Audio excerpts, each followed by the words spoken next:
Baker, who played Linda, and Teresa Tilley, who played Shelley. And yet, if we were to look at the credits of the Evil Dead, Here we go. Here we go. Who's Teresa You Tilley? can't change your name. I mean, come on. No, you probably want to know why. I want to know why. And so does everyone else. It's a kind of a boring story, but I had just become a union member in Detroit, and very young, and didn't really know much about being in the union. And actually, right now we're on strike. I don't know if people are aware of that. Yeah, and a lot of actors are out there holding up signs, and I want to pay tribute to them and solidarity. But I do have a sort of different angle on the union from my youth, and that was that I went to them to ask if I could do this movie. And they said, sure, have the directors and producers come and we'll talk to them. And I went to Sam and Rob and Bruce and said, could you talk to the union? And they said, sure. So this went on, you know. Sure, Teresa, we'll do it. Yeah, no problem. We'll do it.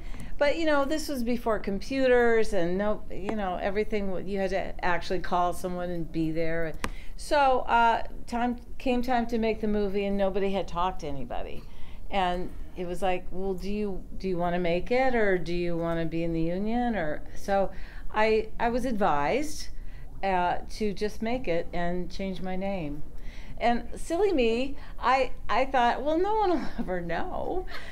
Because honestly, the production of this movie, you wouldn't have thought that it would ever have been shown in the theater, and it wasn't for a long time. So I thought, oh, I got away with it. But no, they actually did find me and suspend me from the union, even though I wrote a different name, which was Sarah York. So it has some bittersweet memories every time I see Sarah York, because that really you ended up becoming a Princess of England. Okay. Right? There you go. It's not so shabby. Cup half full. She's making a joke, in case you didn't know. Is that what inspired the name? No, my niece was born, and her name was Sarah, and I wanted to move to New York. Okay. That's a really interesting... I never knew that. Yeah, well, so that's the story, and I'm sorry, I apologize to people that I sign it as Teresa Tilley when it says Sarah York, but if you want me to sign it Sarah York, I will, so... I don't think anyone's complaining.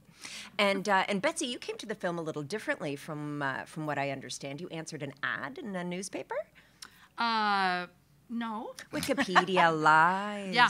Now I was living in Detroit and was doing a lot of auto shows. You know, auto shows where, like, once you look inside this lovely Buick, and then you open the door and show them the inside of the Buick.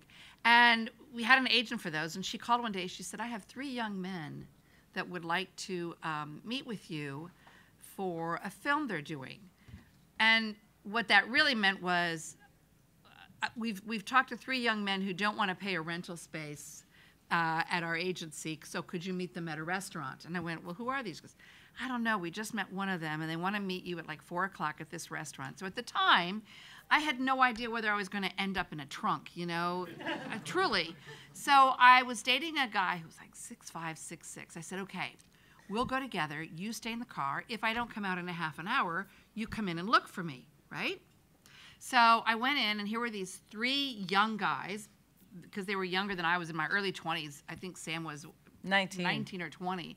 And they were in the back of this restaurant between lunch and dinner. Remember when restaurants had this real, we're closed after 2 p.m. for lunch, and we'll reopen 5:30 for dinner. And they were in the back drinking Pepsi Colas and blowing paper out of their straws. So I sat down. I said, well, this is going to be sort of harmless. They're not going to hurt me. And then Sam said, would you like to come to my house on Saturday and read a few scenes with our, star Bruce here? Well, it wasn't his house. It was his parents' house. He was living at home still. We went to the basement. We went to the basement. You go and go to the basement if you want to do that. You drive up the driveway and you knock on the back door, because we all, as kids, we just knocked on the back door. And Mrs. Ramey came to the door and said, oh, hi, you must be here for the audition. The boys are downstairs. Go on downstairs. I'll be bringing some cookies that's and the milk. honest truth. That's the honest truth. It's true. And so I went down and read a few scenes with Bruce, and Sam offered me the part. Okay. Yeah. So, I mean, as charming as that sounds, you know, you do always have to think about safety, and you always have to think about what am I getting into. And I feel like that's especially true of horror. When I started writing about horror movies, my dad used to say, I always thought you'd be in horror movies. And as young as 19, I'd be like, well, I'd have to show my tits, Dad. Is that what you want? Hello. And well, that's what scared me off of showbiz. Now, in Evil Dead, you guys had to do a lot of uncomfortable things. Did they tell you right off the bat that, you know, this is what you're going to have to do? Can I just say, taking a lead from showing your tits, I did not know I'd have to show my tits. It was not in the script until I was there for about 2 or 3 weeks, and somebody got a really bright idea. Maybe we should show some boobs. And hey, That'll be a moneymaker. Teresa, you just lift up your shirt when, you know, you're taking your clothes off and, you know, the monster's coming in the window. What? That was not, I never signed on for this. And, you know, I could go into a lot of detail, but it took about a lot of moonshine before I could do that. And I was not happy about it, but, you know, that happens a lot. You'll notice they didn't ask me. They just said, don't ask Linda. She won't do it. I figured they just ask anyone, and she says yes. Who had the moonshine? But like, what That's about right. the contacts and the prosthetics and all that? Like, did you have any idea what physicality you were in store for? What torture? Oh my God. No, I don't think anyone could imagine the whole contact lens thing where you can't. It wasn't that it was that. It was kind of painful. I mean, they weren't real contacts. They were like teacups, we often say, and Tupperware, like Tupperware in your eye. But you can't see out of it, so you're jumping on people, not, you know, being knocked in the head, basically blindfolded. So we didn't have any stunt people. We just recently had a meeting, lunch with the gals from Evil Dead Rise, and they were complaining about their trailer and their stunt. Yeah, they were complaining about their trailer and their masseuse that came on the set late at night, and their hot coffee wasn't quite hot enough. And I swear to you, and we love them all. We just finished it. We adore them. But Teresa and I are sitting there going, yeah, trailer? So, what's a trailer? like, What's a stunt person? girls. You didn't have to do your own stunts? Oh, no, we had like You're 3 talking to different the people. OGs. Do not be crying to us about me a lukewarm break. coffee. Oh my gosh. Yes, Thank you for that applause over there, because they were like our kids. Like, what are you complaining about? Here's a bologna sandwich. Go to school. Bye. Oh my gosh. So Sam has done very well for himself. Hasn't Yes, he, he though? has. So we can throw him under the bus a little. Okay. Love to. Horror stories of him torturing his cast to get the best performance out of them. Do you have one? We won't tell him. We won't put it on your IMDb. Well, I think I remember one with you in particular. I was there the night. Oh, no, actually, I have my own. She can tell hers. Well, I will tell you, I think Sam, in all honesty, is a gifted filmmaker.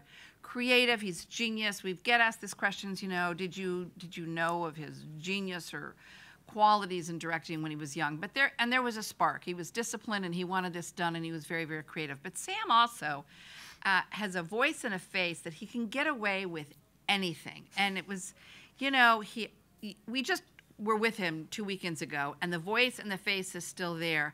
And he'll just start talking in his regular voice. He goes, "Oh, come on, Teresa, you can do this. Let's do it again. We'll just put a little dirt on you, and then you can scream. Well, that actually- was great. Okay, let's do it a couple more times, shall we?" It's always "shall we." You know? Actually, the incident that I'm referring to was, I don't know if any of you have seen the movie, but I was cut up in pieces and buried under the cabin floor. Well, I was literally nailed under the floor with Bruce was my leg and Rob Tappert was my arm, and I had the contacts in, and it was like middle of the night. We'd been shooting and shooting, and no one ever said cut. And I'm like, what's going on? Because I can't see. Sam fell asleep at the camera with the DP, with Tim Philo. Yeah, so that's a good story. Being the creative genius that he is. Yeah. That's right. Yeah. I mean, you know. I'm putting that on IMDb. He can take it. No, we love Sam. So you mentioned that the film wasn't in theaters for a while, but it did have a premiere in Detroit, from what I understand. You guys were there? I was. Uh-huh. I was not. No? Auto shows. I was doing an auto show in Portland, and those Portland people wanted to know about the inside of the Buick, and I couldn't get away. But you were there. I was there with my parents. I was going to ask. When the nude scene, well, not nude, you know, whatever, I said, hey, Mom, look, it's Aunt Mary. And I told him it was a bodysuit. I just had my cousin ask me recently, was that really a bodysuit that you were wearing for that? I said, no, Mary Jo, it wasn't. Sorry, I lied. But, I mean, I still want to ask this of both of you. When you eventually did see the film, how did it compare with your experience on set? Like, so much cinematic imagination, innovation happened in Sam, in post, with editing and stuff. Like, was it almost unrecognizable to the movie you thought you were making? That's a really good question. And I would say, yes, there were parts that were totally like, when did we do that? How did we do that? Or I had no recollection. You have to remember that when we all got the script, and I still have my script at home in this room. I mean, it's not like dedicated to Evil Dead, but it was only about 49 pages long. And everything, a lot that you see in this movie is improv. Or why don't we just add this right here, Betsy? Okay, instead of you walking across the room, take this dagger and go practice with Bruce, and then we'll, you know, there was so many additions.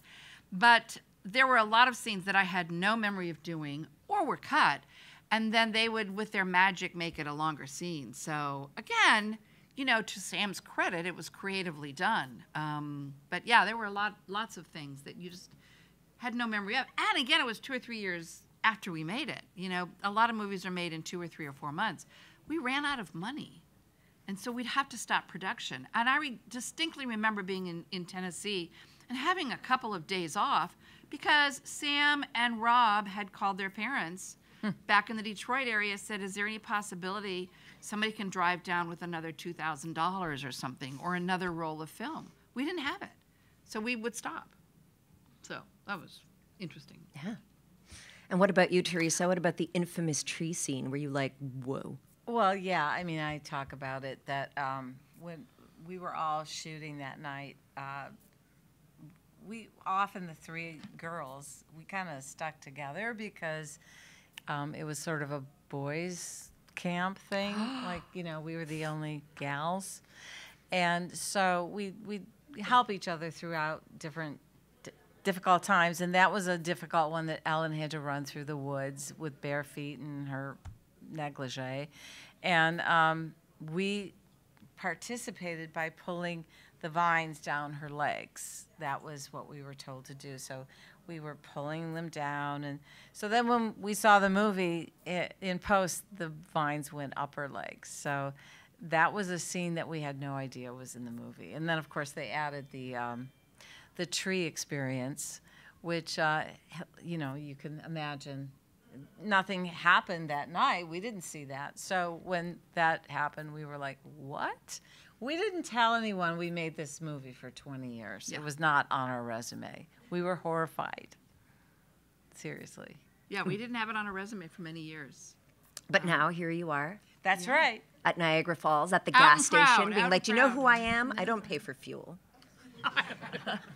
Try it. You'd be surprised how easy it is to get free gas. Like that. I'm going to try it someday. Wish I brought my car. That's pretty funny. Okay. Were you ever concerned? I mean, obviously you knew that it was a very small production and you had no idea that it was going to explode the way it did. But did you ever have any concern in your career about being typecast as scream queens? We didn't tell anyone we did it. So I didn't even, I really didn't know what a scream queen was, if you want to know. Okay. I wasn't into horror movies. I just wanted to be an actor, and I got a part in a movie. And after we left, we didn't really know if anyone ever saw that movie. And it wasn't until 20 years later, in 2002, when we were invited to a screening of the movie. Betsy and I were in LA, and they were showing it at a very big theater, and there were lines around the theater. And this was a big theater, and they wanted our autograph. We had no idea. I mean, we saw it in Blockbuster, like, no one's renting that. And that's when we learned that there was this love of this movie. So, a lot of people rented that. Yeah, Yep. we didn't really tell anyone, no, that it wasn't about being typecast. We were just not using it as part of our resume. But what about now? Like, people must be bugging you for cameos and stuff, especially with We all do the get resurgence. calls. Actually, just before the strike, I worked, and at the end of your shooting or the end of your scenes or whatever, they will often say, "You guys, that's a wrap for Betsy Baker. Let's give her a round of applause," which is another way of saying let's get her off the set and out of makeup so we can go on to the next scene. It's fine. But this last scene was just before the strike. They said, guys, everybody, that's a wrap for Miss Betsy Baker here. Let's give her a big round of applause. And also, for those of you who don't know, she was in Evil Dead. And I just went, what? And it's very endearing to us, that there are people on the set that go, "Oh, Miss Baker, can I just say, I just really loved you in Evil Dead." It's really flattering, and we really own it, and we're really proud of it, and we're really proud of the work. We're over it. But I I have to say, one of the most fun things that we've done in the last 22 years, and we've done a lot of fun things, but is to literally be at these conventions and to meet the fans. And I'm not saying that just because you're all sitting there. You guys, you have been so kind and so great to us, and you've told us how some of you have seen this at 4 years old. I mean, we go. We're get worried back about on the plane, you. and we're worried about you, and we're going, oh, please, I hope they're not showing their children. We've got a shrink out here and- afterwards. But it's really very flattering and kind when people come up and say, It is. and It's we very really mean sweet. it, and we love these conventions, and we love you too. And it helps us get over all our, psychological, emotional trauma from being in a horror movie too young and not knowing what we were going to do. So, we're embracing it. No, I love what a team you are, especially when there's Ellen as well, and it's just the ladies of Evil Dead doing the tour, because it was a boys' club. It is a boys' club, but we couldn't have done it without you, and so we celebrate the women. It's great. Love you. Put it a little louder. Couldn't have done it without these That's right, women. that's Right, right. everybody? Great. Oh, All right. And speaking of the fans, I have more questions. Let's talk about the new iterations of Evil Dead. Now that you've embraced it, now that you've been to therapy, now that we're all self-actualized with it. Starting with Ash versus the Evil Dead. Yeah, please. Did you watch it, and what did you think? No, because my husband and I were not signed up for Stars, so I've never seen it. Fair enough. ditto. I mean, how many of you out there signed up for Stars to watch that show? See? Really? Or you stole it, you bunch I of mean, pirates. Is they did contact us, and they wanted our cameos or pictures for it, but we've never. And we were both told that if the series had continued, there was a good chance they might bring us into something, but that did not make me go out and get a Stars. I'm sorry if there's anybody in here that works for Stars. We just didn't get it. But they just said it's on Netflix now. Okay, we'll watch it. Okay. And we'll get back to you. Yeah. It's really different. I'd be so interested to hear what you think, because especially with regard to strong female leads, and I think a lot of these revisionist remakes and are kind of seeking to right those wrongs. What about Evil Dead Rise? Well, we both were invited to the premiere, and here's how Betsy watched it. I didn't see very much of it. Betsy. Don't ask her. I know, I'm sorry. I'm just saying. I thought I was really happy that Ash was the hero of the movie was a woman, a female. So for that alone, I loved it. But it didn't scare me that much. I thought it was kind of gory or gruesome, but I feel like I was more frightened when I see my movie, even though I know what's going to happen in our movie, but I'm more scared. I don't know why. Well, I want to tag back to what you said a few minutes ago when you were talking about Scream Queens and such, because we've been asked that question before. Now, in my mind, I see Scream Queens from the 40s and the 50s and even the early 60s, and they were victims. Like you just said, they were victims. And I'm seeing a big change in not only, horror movies, but thrillers and mysteries where the females are not the victims. And the females may go through 3/4 of the movie, you think they're going to be the victims, but they come out as the victors. And that's why I don't even see ourselves. Okay, so I die, but you'll notice in Evil Dead, I came back because I rose from the dead. Right. And, she's Jesus Christ. No. I had never looked at it that way. A female version. Thank you. No. But I think there has been a change in the last 20 or 30 years where the females said, no, the female characters said, no, we're not letting this happen. Well, and also, even in our movie, I like to say that we weren't victimized as much because we kicked butt. I mean, we were tough-ass women. Mm-hmm. We didn't go down without a fight. Yeah, so I don't know. I feel like there was a little bit of the new thing with Sam's movie, too, like... either that or he just really could only see women as evil or victims. So it's one or the other because, the Madonna thing that men sometimes... The virgin horror binary. Yeah, mm-hmm. I don't know. But I like to think that he was a feminist. I think there's something, when we're looking back on these movies and we love them, we want to kind of reconcile something with them. And, I do think that there's an argument to be made that, Ash also takes a lot of shit in these movies. That's right. You guys are tormenting him throughout for, being a little perv at the beginning. So there's feminism in there somewhere. He is today. Any more questions from the audience? Oh, there's one. Yeah. So we've talked about how the shoot was pretty grueling and you guys went through a lot of torture to make this film, but were there any scenes that you had a blast shooting that you were like, yeah, that was a great time, that's going to look great? Nope. Miss Positivity. There was one time when Ash is going up the hill. I think it's either just as or just before or just prior to him dragging me up, which I will acknowledge was not probably an easy piece of cake. And it was a pretty steep hill up to the right. If you leave the cabin and turn to the right, it's a pretty steep hill. And he was location scouting one day, and he fell and broke his ankle. And Sam could have cared less. Wrap that up in a sock and let's get back to work. I swear to you, Bruce's ankle got this big. He could barely walk. If you look carefully, I think it happened a couple of nights before he drags me up the hill. And not only is that an effort, but you'll definitely see him limp.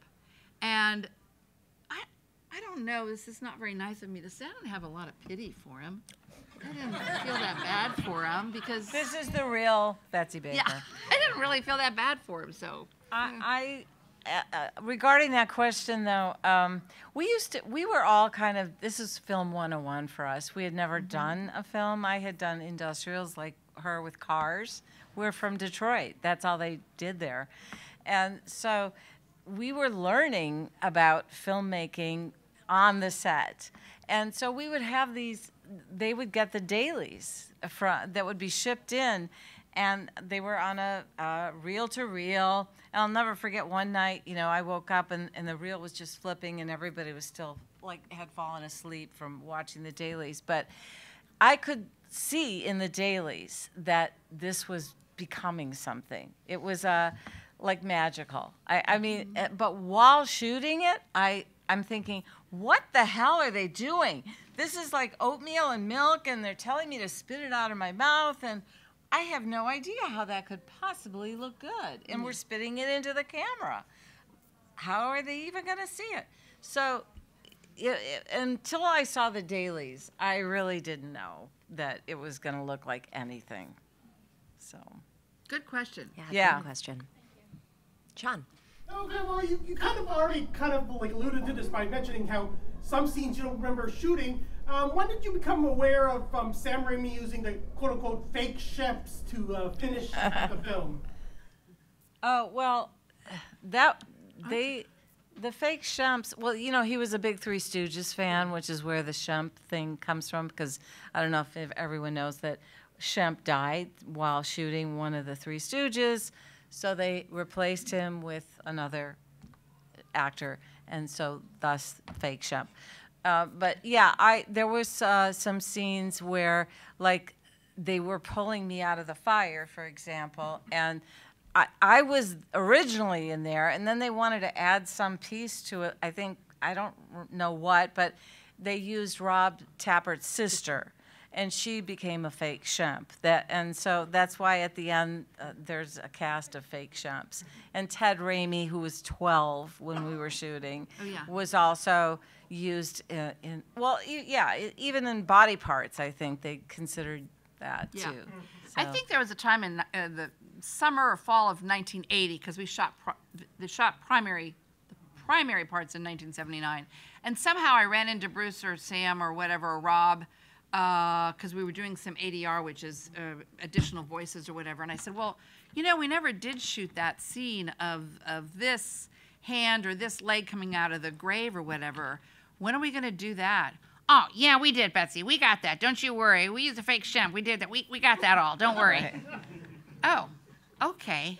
So then I walked out of the studio with my, whatever between my legs going, wow, they just got somebody else to do that. To be me. To dramatic scene. So, but it wasn't for months that we knew later that they took care of it.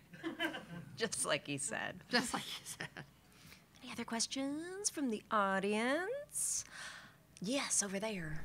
About that infamous Evil Dead scene where Bruce Campbell beheads Linda. I mean, how did you and Bruce Campbell manage to get that to happen? It's theatrical magic. Do you mean in the yard, in the grave? Yeah, in the grave. Yeah. Okay, so here's what happened. So Sam told me, now tonight we're going to shoot this scene, Betsy, and Bruce is going to like whack your head a little, but it's not going to hurt. So, because Rob went down to the Sears and Roebuck. Remember when we used to call it Sears and Roebuck? We went down to the Sears and Roebuck. They got these styrofoam beams. Honest to God, they're not going to hurt you. We'll do it a couple times and then we'll move on. They were not styrofoam beams. They were like a styrofoam type beam that was painted in brown wood, but it was the beams that your dad would go and get at Sears and Roebuck if you wanted to put fake beams in the ceiling of your basement den. So they had to be a little bit more than styrofoam. But I trusted him. I believed him. I don't know what I was thinking. And Sam gave Bruce the direction, just whack her. Whack her as hard as you can. Whack her as hard as you can. And I think you just reminded me of it the other day. We did one take, and man, I will tell you this. I let loose. I let Sam have it. And he goes, okay, can we just do it one more time? And I said, okay. I was just nuts. God. Well, by that time, the concussion had set in, so. Right. She was numb. It was bad. It was bad. I think we're all learning a lot of industry insider stuff about movie magic today, aren't we? Movie magic. And how Sam talks. And how Sam talks. Sam doesn't talk like that. Take no. Talks a little like that. Thank you. A little bit.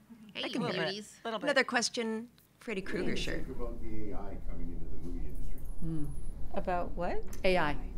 Oh, AI. I'm glad I'm old.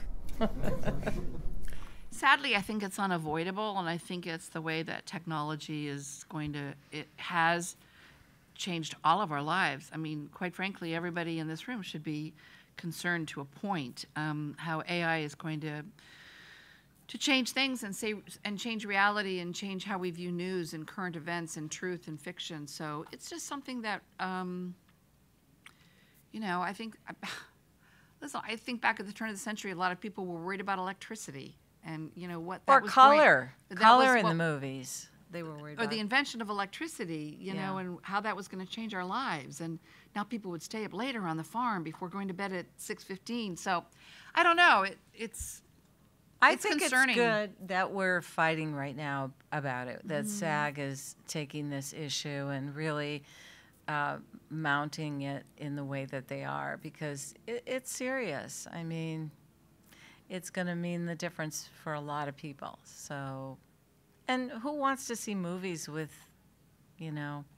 that anyway? I would like to see movies of a younger, thinner version of me, that's for sure, but... I mean, CGI even, yeah. A lot of people come up to us and say, the reason we love your movie is because it's all real. And, there's something about that. It's like rock and roll, you just like the purity of it. So it'd be nice if we could maintain that on some level. I don't know. Tom Sullivan was our great special effects artist, but there was not, and we love him dearly, there was not a lot of special effects. I mean, it came from his heart and soul, and there was not a lot of special effects magic. It was short of my head being thrown off to the side, to the right side, you're right. And by the way, they stuck in an artificial head at the last minute, in case you didn't know. Sorry. But it was not, that was the special effect. And the special effect of, spewing out something to the camera was, we heated up some oatmeal for you, Betsy and Teresa, so, do that. It was not CGI, but that's one of the things that I do think is endearing to Evil Dead. Yeah. The original Evil Dead. That's nice of them to heat it up. Yeah, they didn't heat it up. She's embellishing it. I have to take the opportunity to plug the Halloween double issue of Rue Morgue because we are talking about AI. It's a special edition all about AI in film and specifically horror. But I want to continue on something you alluded to, Betsy, which is the idea that, yes, you made these movies so long ago, but in more recent years, a Evil Dead video game has come out. Mm-hmm. And had they used your likeness and your characters, might you have had something to say about it? Well, they did use our voice. Yes, but that was work that you were. Yeah. We never were asked if we could do this or walk down that lane or pick up this blunt object and do this, and we just were never asked. Mm-hmm. It wasn't. They did ask us to use our likeness for the game. Is that what you're asking? I guess that's what I'm just thinking of whatever documentation you would have signed at the original filming of your portrayal of that character for them back in 1979? Right. Oh, no. Nothing. I tell you, video games, video machines, they were not even invented. I have the contract. She has her contract. There's nothing in there. But that's you couldn't have imagined. That's actually kind of why they had to ask us, because I have two lawyer brothers, so we discuss this ad nauseum. Part of the reason is that you could have interpreted that contract never stated, because there was no video or video games or such, that they didn't give you permission to do that. So that's why when they made the game, they did have to ask us for our likeness. So I don't know. Yeah. But they didn't buy it off you. Yes, they did. Okay, all right. Yeah. Oh, no, they didn't just ask. Okay. They said, here's what we'll give you. It wasn't as much as we wanted, never is, but at least there was some compensation. Right. And that's what the strike is partially about. Too. Yeah. Definitely. So what about Evil Dead 2 comes around, and there's a new Linda. Yeah.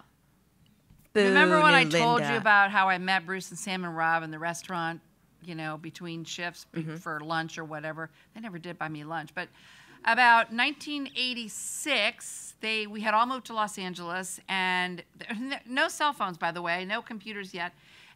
But they tracked me down. I think they called my mother or something. They figured out where I was living in LA. That's how we found each other back in the 70s and 80s, right? And they called me and said, "Hey, Betsy, would you like to meet for lunch at this luncheon place called Maxwell's on Washington Boulevard?" I got there first. I was not late that time. And I sat down, and they came in, and they said, after a few minutes of niceties, they said, "We'd like to propose an offer. We'd like you to, we're going to do another Evil Dead, and we'd like you to play Linda, and how about it? And when are you going to do it? We're going to do it in September. Your parts will all be done in September." And I sort of said, "Guys, I don't think that's going to happen." And I stood up, and you could clearly see that I was pregnant with our first child. And so I was having a baby, and I couldn't change my schedule, and they couldn't change theirs. So they picked up the lunch tab, but Finally. They didn't pick But, me up. you know, do you know the story about why they made a second Evil Dead? I have heard so many versions. I would love to hear the real one. Well, I think the real one is, and I believe I just heard this from Sam last couple weeks ago, that they had given the rights. Can you say it in his voice? Yeah. Hey, beauties. beauties, witches, come here. You see, we had to give the license away to De Laurentiis because they were going to distribute the film, and so we had to remake Evil Dead. And how'd that feel? How'd that hit you? Oh, I knew that story. I'd been on the circuit a bit. Yeah, I knew the story. But when you first found out and you were like, Mom. Oh, well, I don't know. At that point, I kind of didn't want to be any part of it. Yeah. Yeah. You were past it? Kind of, yeah. Yeah.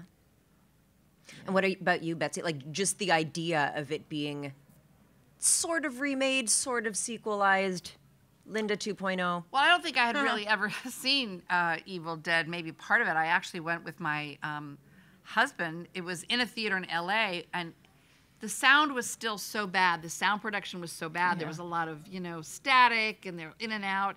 And my husband's a sound mixer, a professional sound mixer. He couldn't stand it. He said, I got to go. I can't even be in here. So I don't think my husband, to this day, has ever seen the whole movie.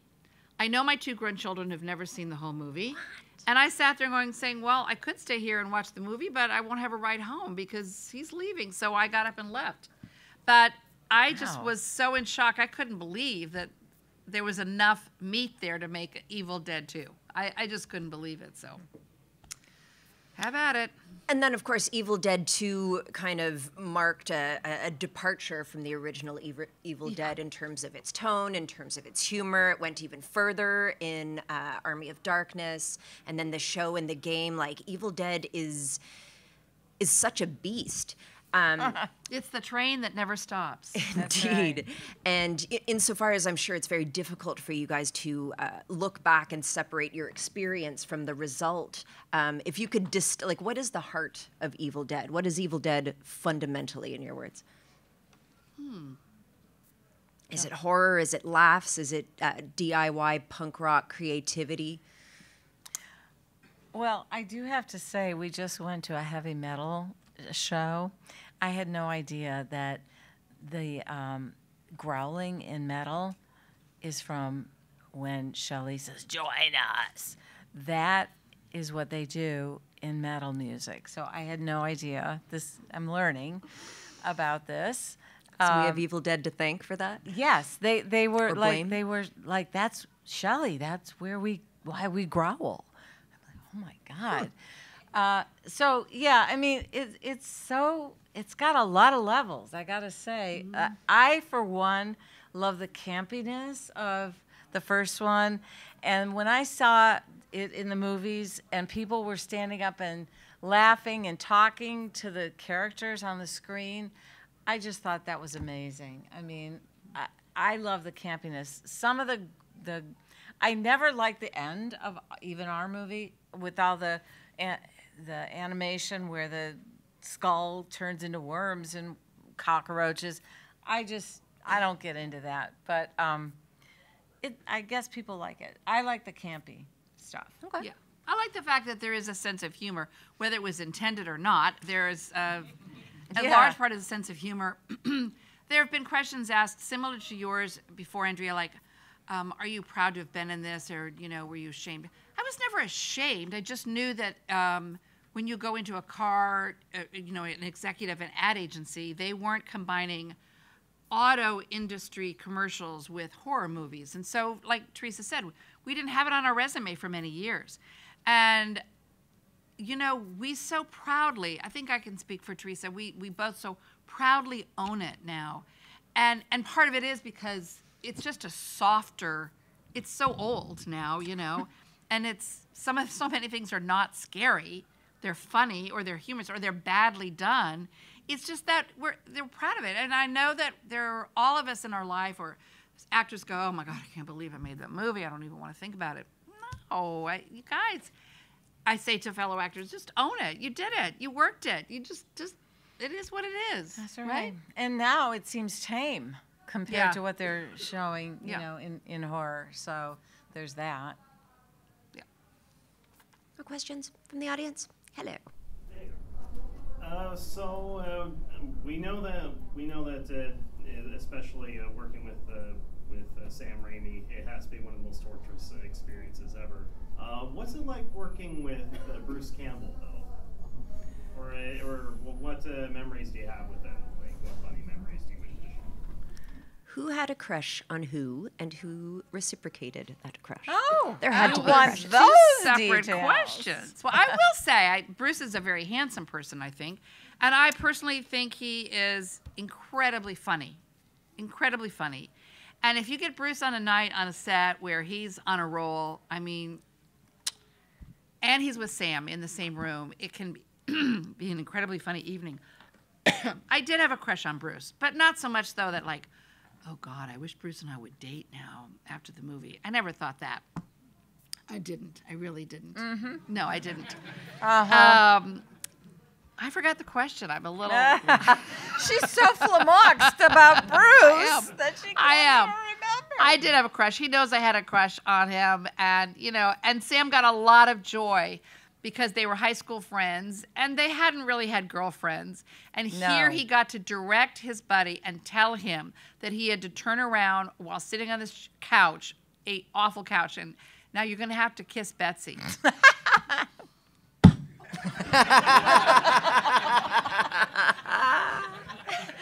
I'm surprised the snort didn't come in. I mean, and it was a little weird. We were both in our 20s. It wasn't, you know, like, and yeah, it was I think weird. the point that you made that they had never kissed girls, that's why I was snorting.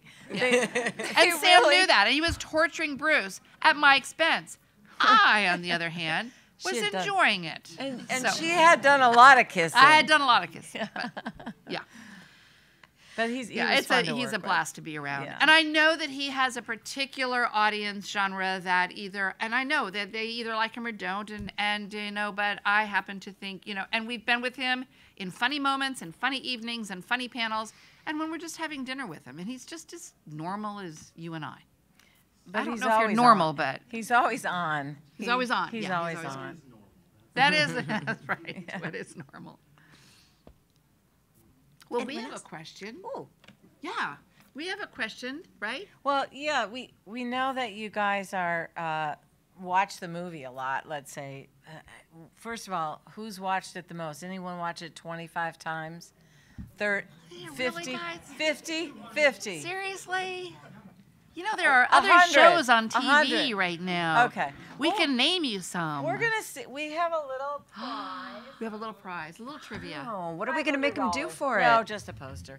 But, yeah, so we have a trivia question. Mm-hmm. For those of you who have watched it 100 times, you'll probably win. So you got to get your hand up first. And you're going to put the question out there. Yeah. Okay. So at the very beginning of the movie, when we're driving during the day, right, in the car down the country roads of Tennessee, another vehicle passes on the road going the opposite direction, and it has a bumper sticker on the car. Does anybody know on the truck? Does anybody know what it says on the bumper sticker? Come on, you 100-timers. You guys weren't paying attention. No. What are you watching? This is when they were going to get some more whatever, you know, in the kitchen. Hooch. I mean, you could probably guess. There are only so many bumper sticker liners out there, right? Oh, my God. We've got you. Honk if you're groovy. Honk if you like boomsticks. Nobody has a clue. Take a guess. Is it ass, gas, or grass? No. Never heard that. No. Was it Calvin and Hobbes peeing? No, gosh. This is a good trivia Oh my God. question. Well, we're going to go to another one then. Do you have another one? No. Well, should we All right. tell them? No, absolutely. No. That's the grab. Then they go back tonight and watch it. Oh, wait. Somebody's got it. No. That would have been good. Okay. Sorry.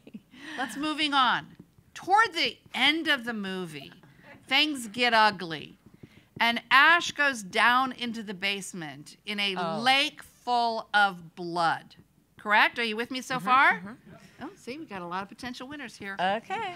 Hanging on the wall of that movie, Wait, Sam Raimi. I see his hand up. He was the first I hand. know. Just Sam Raimi sends an homage to the viewing audience, and your hand was first.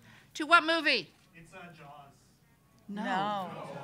This was the second one. The Hills Have Eyes. The Hills Have Eyes. Woo!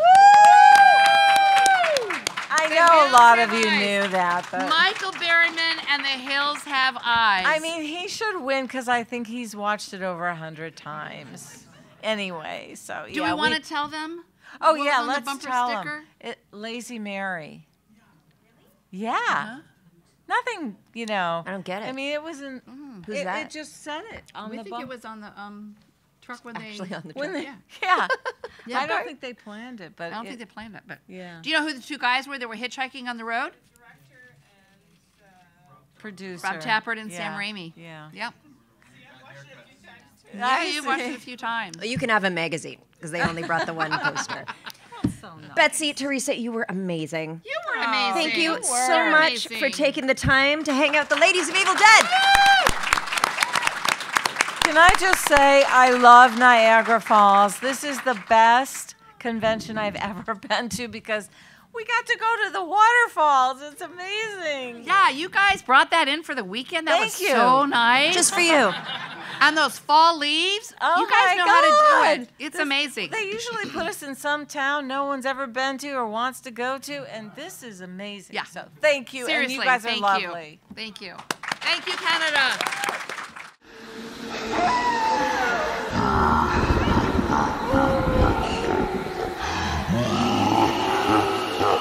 Yeah.